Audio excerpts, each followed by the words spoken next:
Assalamualaikum warahmatullahi wabarakatuh. Perkenalkan, nama saya Mulyasari, NPM 190310101094, mahasiswi Fakultas Hukum Universitas Syahkuala.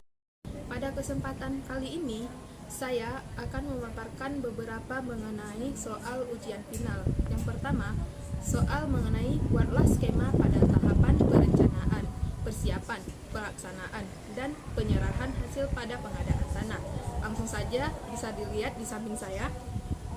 Soal nomor 2, tahapan perencanaan pengadaan tanah.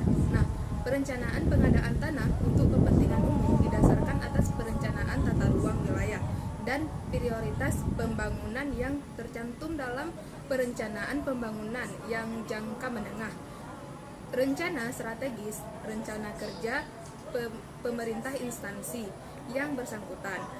Kemudian perencanaan pengadaan tanah untuk kepentingan umum disusun dalam bentuk dokumen perencanaan pengadaan tanah, dan kemudian yang mana disusun berdasarkan studi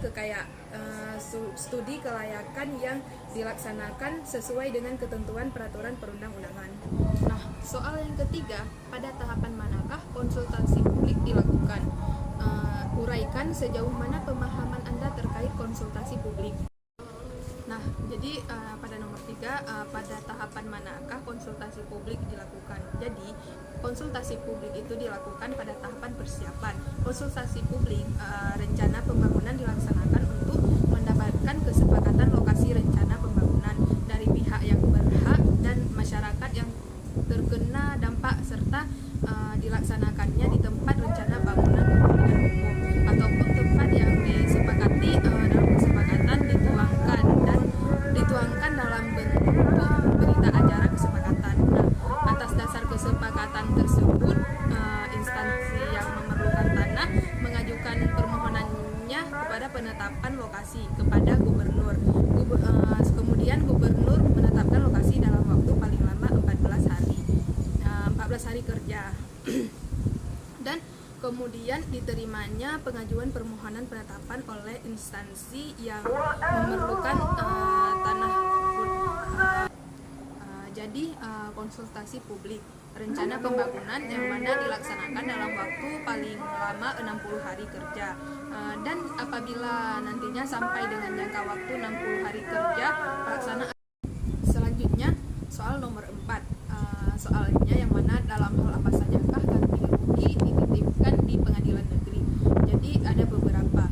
Yang pertama, ada dalam hal terdapat penitipan ganti kerugian. Instansi yang memerlukan tanah mengajukan permohonan penitipan ganti kerugian tersebut kepada ketua pengadilan negeri pada wilayah lokasi pembangunan untuk kepentingan umum.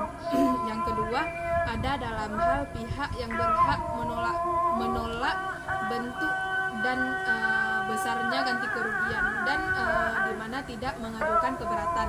Yang ketiga, ada dalam hal pihak yang mana berhak menolak bentuk atau besarnya ganti kerugian tersebut berdasarkan putusan pengadilan negeri atau Mahkamah Agung yang telah memperoleh kekuatan hukum tetap.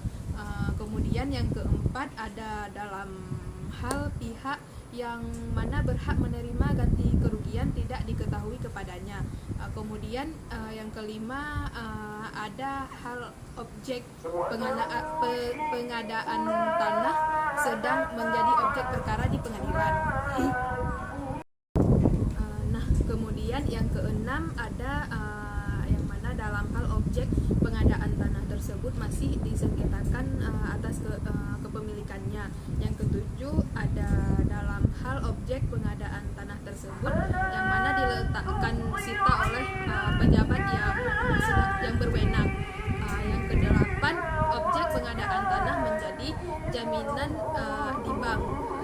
Kemudian yang kesembilan, ada yang mana pengambilan ganti kerugian tersebut yang mana dititipkan di pengadilan negeri, yang mana sebagaimana dimaksud dalam pasal 89 ayat 1. Pihak yang berhak wajib menyerahkan bukti penguasaan atau kepemilikan objek pengadaan tanah kepada ketua pelaksanaan pengadaan tanah. Kemudian yang ke-10 ada perihal dalam hal uang ganti rugi telah dititipkan di pengadilan negeri dan pihak yang berhak masih menguasai objek pengadaan tanahnya. Jadi instansi yang memerlukan tanah mengajukan permohonan pengosongan tanah tersebut kepada pengadilan negeri di wilayah lokasi di mana pengadaan tanah tersebut. Kemudian yang ke-11 ada dalam hal ketua pelaksanaan pengadaan tanah yang mana sebagaimana dimaksud dalam pasal 89 ayat 3 yang mana tidak lagi menjabat sebagai ketua pelaksana pengadaan tanah. Jadi surat pengantar ini diberikan oleh kepala kantor wilayah atau kepala kantor pertanahan di mana tempat tersebut. Sekian jawaban saya dari soal pertanyaan yang telah Ibu berikan. Jika ada salah dan kekurangan, saya mohon maaf. Assalamualaikum warahmatullahi wabarakatuh.